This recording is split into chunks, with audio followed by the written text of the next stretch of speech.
أقبل قمرك بعد غياب، للجنة فتحت أبواب، بهجة قلبي صفى روحي، رحمة ربي بدون حساب.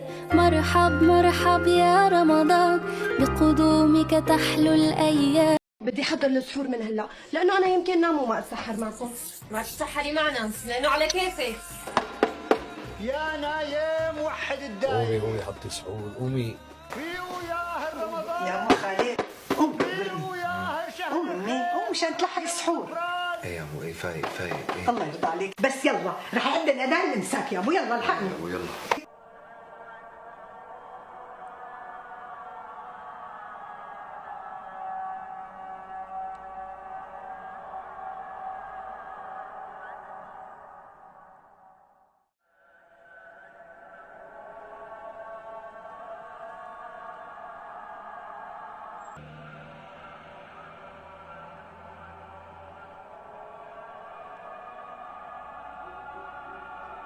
للفجر بنبدأ بصيامه، ونفطر لما الشمس تغيب.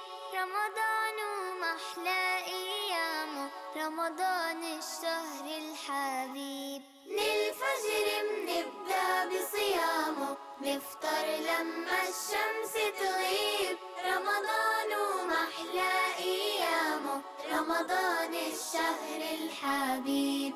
والفرحة بطاعته غير، بركاته أنواره خير. والفرحة بطاعته غير، بركاته أنواره خير. والقلب بيحلى وبيصفى، وبيبقى من الله قريب، يبقى من الله قريب. للفجر بنبدأ بصيامه، نفطر لما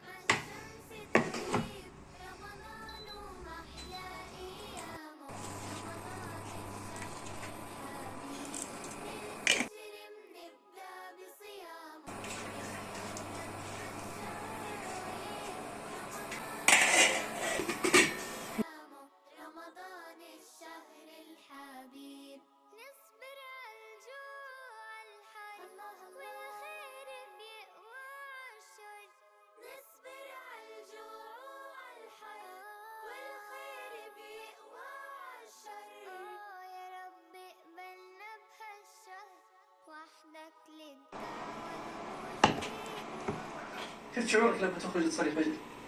كذا نسمات الفجر الباردة اللي يكفيك من الحياة اطمئنان. هذه النسمات الباردة الجميلة جدا. القرآن يفعل معك في حياتك عندما تقرأ مثل هذا الشعور. يعني إذا كان صلاة الفجر في يومك 24 ساعة تعطيك هذا الشعور، القرآن في كل لحظة تقرأ تدخل في حياتك يعطيك هذا الشعور. لأن في القرآن فجر آخر جدا. في سورة التكوير في جزء عام هذا الجزء اللي حفظناه وإحنا أطفال صغار جدا. سورة التكوير سورة عظيمة جدا، فيها آية شدتني. الآية هذه عبارة عن كلمتين، عبارة عن سؤال: فأين تذهبون؟ تتخيل الآية؟ فأين تذهبون؟ والله تتأمل معي. والقرآن هو أعظم كتب التاريخ، هو أعظم كتاب موجود على هذه البسيطة. ليش الله سبحانه وتعالى ميز هذاك الجيل القرشي، العصر الذهبي هذا، أنه ينزل عليهم القرآن؟ ما استشعرت هنا وفكرت انه يعني ممكن يكون هذا الجيل مميز، عنده شيء يميزه يعني. الا فعلا والله عنده شيء يميزه، وعنده شيء يميزه. ليش نصوم؟ بعض الناس يعتقد ان الصيام عباره عن مجرد جوع وعطش وتعب.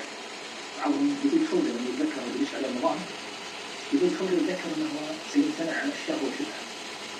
اول شيء الله سبحانه وتعالى يقول: طه ما أنزلنا عليك القرآن لتشقى. هذه قاعدة. الله سبحانه وتعالى ما أنزل عليك حكم شرعي لا في الآية ولا في الحديث عن النبي عليه الصلاة والسلام حتى نشقى أو نتأذى. تقول له: أنت أهم ولا سيارتك؟ صح. أنت أهم من سيارتك. فاللي يعتني بجسده ويهمل روحه مثل اللي يعتني بسيارته ويهمل نفسه. أنت اعتني بالاثنين. يا خادم الجسم، كم تشقى بخدمته؟ هل تبتغي الربح فيما فيه خسرانه؟ أقبل على الروح فاستكمل فضائلها، فأنت بالروح لا بالجسم إنسان.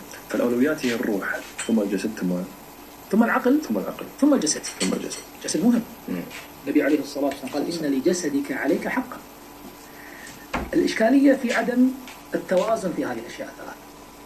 فاللي يعيش في حياته يعتني بجسده فقط، حريص على أكله، حريص على شربه، حريص على متع الحياة بس ونكبة وانتهى، هذا مثل اللي يمشي ويعني بعرج.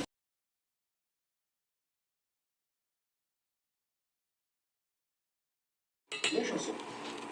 الله سبحانه وتعالى قال في كتابه: يا أيها الذين آمنوا كتب عليكم الصيام كما كتب على الذين من قبلكم لعلكم تتقون. الصيام إحدى وسائل ضبط هذا التوازن اللي قلت لكم شوي.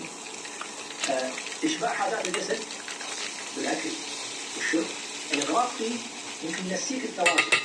الصيام يحاول يضبط لك الوزن، يضبط لك الوزن. عرفت؟ يقول لك وقف شوي. أنت محتاج مثل اللي قاعد ياكل.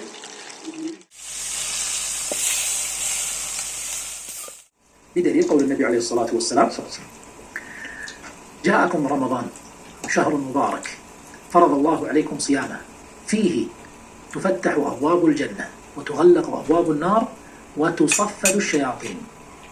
حين تصفد الشياطين بمعنى تكبل. نعم، تصفد بمعنى تكبل. زين، بس قاعدين نشوف في رمضان أشياء من الشر، من المعاصي. مع ذلك يعني مع أنكم تقولون أن الشياطين مصفدة، ومع ذلك موجودة هذه المعاصي. وصح. ليش؟ لأن المعاصي مو كلها سببها الشيطان. في شياطين إنس، في إنسان ما يحتاج شيطان أصلا. يعني هو يعني الشيطان ما يتعب وياه، روحه هو متجه لهذا الشيء. هذا واحد. اثنين، جاء في بعض الروايات أنه مو كل الشياطين تصفد مرضة الشياطين، لكن بشكل عام سلطة الشيطان تضعف في رمضان، وهذا شيء ملحوظ. صح. يعني كل إنسان مسلم جرب العبادة في رمضان يشعر من نفسه إقبال. لذلك ما شاء الله تمتلئ المساجد في رمضان، يقل الشر ويكثر الخير. أمر ملحوظ. يجب أن ننظر إلى رمضان إنه فرصة. إيه. فرصة ومدرسة نتعلم منها أشياء كثيرة. قبل رمضان في شعبان الرسول صلى الله عليه وسلم كان يحرص انه يصوم في شعبان. صحيح. الحين شنو فضل شعبان حتى تكون الحلقه هذه مرجع للمستقبل. نعم. لما فضل شعبان مع شعبان وصيام شعبان نبي ندخل معي على طول دكتور في متى شرع صوم رمضان اللي فهمته حتى ثاني سنه من الهجره، بس نبي نفهم في القصه حتى تاريخيته. طبعا طبيعة النفس البشرية أنها ما تهجم مباشرة على الأمر، تحتاج إلى تهيئة.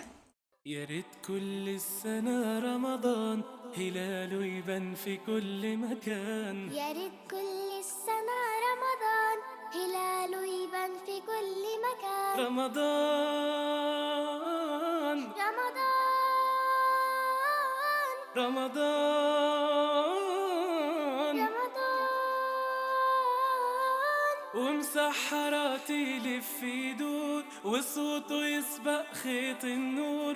ومسحرات يلف يدور وصوته يسبق خيط النور. ينده علينا ساعة السحور يدعي لنا بالغفران. يا ريت كل السنة رمضان هلاله يبان في كل مكان. يا ريت كل السنة رمضان هلاله يبان في كل مكان. رمضان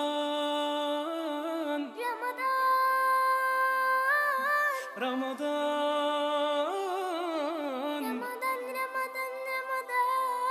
ورمضان نجانا ودق الباب رجع لنا تاني بعد غياب. رمضان نجانا ودق الباب ورجع لنا تاني بعد غياب. يصفق قلب كل الأحباب بالتسامح والإحسان. يا ريت كل السنة رمضان هلاله يبان في كل مكان. يا ريت كل السنة رمضان هلاله يبان في كل مكان. رمضان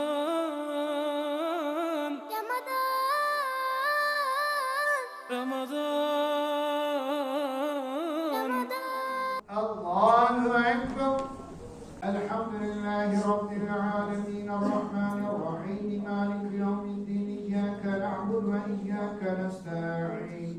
اهدنا الصراط المستقيم صراط الذين أنعمت عليهم غير المغضوب عليهم ولا الضالين. قل يا أيها الكافرون لا أعبد ما تعبدون ولا أنتم عابدون ما أعبد ولا أنا عابد ما عبدتم ولا أنتم عابدون ما أعبد لكم دينكم ولي دين. الله